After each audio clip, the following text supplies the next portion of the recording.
বিএনপির চমক ও সাফল্য এর পেছনে আসলে কে বা কারা? বিএনপির এই সফলতার জন্য কারা বিএনপিকে এত বুদ্ধিশুদ্ধি দিয়ে এগিয়ে নিয়ে যাচ্ছে? আপনারা খুব ভালো করেই জানেন, বিএনপি তাদের সংরক্ষিত মহিলা আসনের মনোনয়ন চূড়ান্ত করেছে। ৩৬ জনকে তারা মনোনয়ন দিয়েছে। এখানে সানজিদা তুলি, নাসরিন, নীলুফার ইয়াসমিন মনি এরা বিএনপির ত্যাগী। কিন্তু এর মধ্যে বেশিরভাগই আপনি দেখবেন ত্যাগী লোক নাই। ফাহমিদা হক, কেউ কি কখনো ভুলে সাইটক হিসাবে এই নাম শুনেছেন? কিভাবে চিনাবো ফাহমিদা হককে? বেগম খালেদা জিয়ার মৃত্যুর মাত্র কয়েকদিন আগে সেনা সদর দপ্তরে গিয়েছিলেন বেগম খালেদা জিয়া এবং খালেদা জিয়ার কোলের উপরে মাথা রেখে একটি মহিলা বসেছিল। অনেকে তাকে খালেদা জিয়ার সেই মৃত্যুর আগে যে অসুস্থ ছিলেন, শ্বাসকষ্ট, সেটার জন্য দায়ী করা হয় এবং সে একজন ষড়যন্ত্রকার হিসাবেও বিএনপির তৃণমূল নেতাকর্মীদের কাছে সন্দেহভাজন নারী। এই ফাহমিদা হক, যাকে খালেদা জিয়ার জন্য মৃত্যুর জন্য দায়ী করা হয়, সেই ফাহমিদা হককে মনোনয়ন দিয়েছে।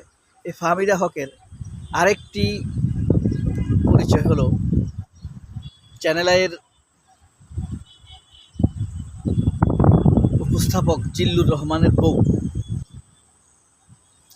চিরকাল বিএনপির তারেক রহমানকে চামড়া তুলে ল্যাংটা করেছে এই ফাহমিদা হক। আজ তিনি বিএনপির এমপি। এখানে সাফল্যটা কোথায়? 4টা বিষয় আছে।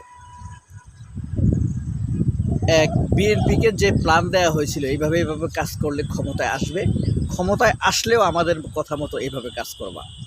সেটা কি? জিল্লুর রহমান, আপনার জুলকারনাইন সায়ের স্বামী, রেজাউল করিম রনি, শাহেদ আলম, এই লোকগুলোকে বিএনপির পক্ষে সত্য মিথ্যা বয়ান তৈরি করার জন্য লাগিয়ে দেওয়া হয়েছে। ক্ষমতায় আসার পর ধীরে ধীরে এদের রিটার্ন দিতে হবে, পুরস্কার দিতে হবে। যেমন জিল্লুর রহমান কি করতেন? নির্বাচনের আগে হরে দরে ইউনূসকে গালাগালি করত। ভারতীয় এজেন্ডা, ভারতীয় মিডিয়ার কথা নিশ্চয় মনে আছে। হ্যাঁ, হরে দরে গালাগালি করত। নির্বাচন হবে না, নির্বাচন করার কোনো যোগ্যতা নাই, ইউনূস সরকারের নির্বাচন করতে পারবে না, এই অ্যাবিলিটি তাদের নাই। এইভাবে মানুষের মনে মারাত্মক রকম সন্দেহ তৈরি করছে এই জিল্লুর। আর জিল্লুরের বউ জামায়াতের বিরুদ্ধে কয়েকটা পোস্ট দিয়েছে, সেই পুরস্কার স্বরূপ জিল্লুর রহমানের বউ বিএনপির এমপি হয়ে গেছে রক্ষিত আসনে। রক্ষিত আসন বলতে পারেন আপনি এটাকে, সংরক্ষিত না বলে রক্ষিত আসনের এমপি। ব্যাপারটা কিন্তু দূরপাড়ানিয়া, দুর্দান্ত, এবং বিএনপির এটা একটা সাফল্য। দেখেন, বিএনপি কোনো জুলাই সংশ্লিষ্ট কোনো নারীকে মনোনয়ন দেয়নি। জুলাই সংশ্লিষ্ট শহীদদের পরিবারকে মূল্যায়ন করার ব্যাপারে কোনোরকম ইঙ্গিত তাদের মনোনয়নে দেখা যায় না। জাতীয় নির্বাচনেও দেখা যায়নি, এই নির্বাচনেও দেখা যায়। সাইদ আবদুল্লাহকে তারা বিশেষ সহকারী করেছে প্রধানমন্ত্রী। এটা হলো সাইদ আবদুল্লাহকে ঠিক ব্যবহার করেছে ভারত এবং ডিজিএফআই এর নির্দেশনা অনুযায়ী। বুঝতে পারছেন? ভারত এবং ডিজিএফআই এর নির্দেশনা অনুযায়ী সুবর্ণা ঠাকুর, ওই যে গোপালগঞ্জের থানা উপজেলা আওয়ামী লীগের বন পরিবেশ সম্পাদক সুবর্ণা ঠাকুরকে নমিনেশন দিছে না, জিল্লুর রহমানের বউকে নমিনেশন দিছে না, মাহাদি আমিনকে পররাষ্ট্র উপদেষ্টা করছে না, তারপরে আপনার বিশেষ সহকারী করছে না সাইদ আবদুল্লাহকে। এগুলা সব হলো ম্যাটিকুলাস টাইপের। ভারত থেকে বলে দেওয়া হয়েছে। শর্মিলা ঠাকুরকে কেন নমিনেশন দেওয়া হয়েছে? আওয়ামী লীগের নেত্রী, দিছে না? কেন দেওয়া হলো? মোদি সেখানে নিয়মিত আসে, সবার আগে সেখানে যায়। এই যে হিন্দুদের বিশেষ একটি সম্প্রদায় আছে ওখানে, সেই সম্প্রদায়ের নারী হইল সুবর্ণা ঠাকুর। তো ওখানে যায় মোদি নিজের ভোটের নিশ্চয়তার জন্য। ওখানে গেলে ভারতে এই ভোটটা তার নিশ্চিত হয়। এই কারণে মোদির নির্দেশে শর্মিলা ঠাকুরকে মনোনয়ন দেওয়া হয়েছে। আপনার জামায়াতের মনোনয়নের ক্ষেত্রে দেখবেন সব নির্যাতিত, নিপীড়িত শহীদ পরিবারের আর জামায়াতের নিজস্ব।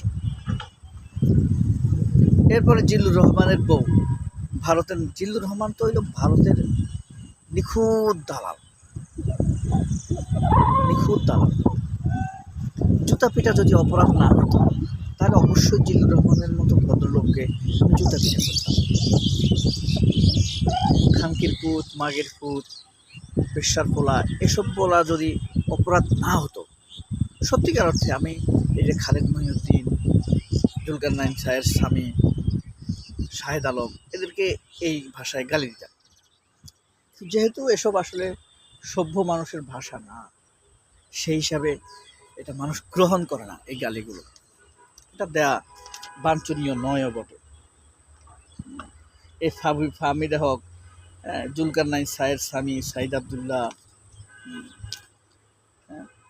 খালিদ মহিউদ্দিন, আসিফ নজরুল, ইকবাল হাসান টুকু, সাইদ খান, সাংবাদিক সাইদ খান গ্লোবাল টিভির, এরপরে আপনার কালের কণ্ঠের হায়দার, কালের কণ্ঠের আপনার এক্সিকিউটিভ এডিটর, দৈনিক কালের কণ্ঠ পত্রিকা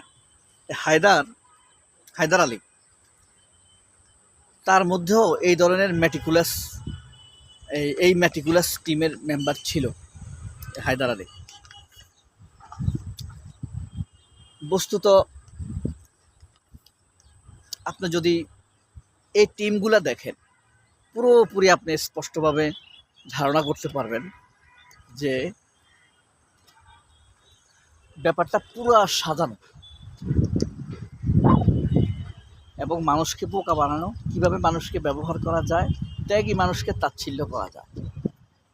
বিএনপির জন্য যারা ত্যাগ স্বীকার করবে তারা অনবরত তাচ্ছিল্যের শিকার হবে। এটা এই বিএনপি নিজের এই আত্মধ্বংসের, আত্মবিনাশী এই ডিজাইন থেকে বের হতে পারে নাই অতীতেও।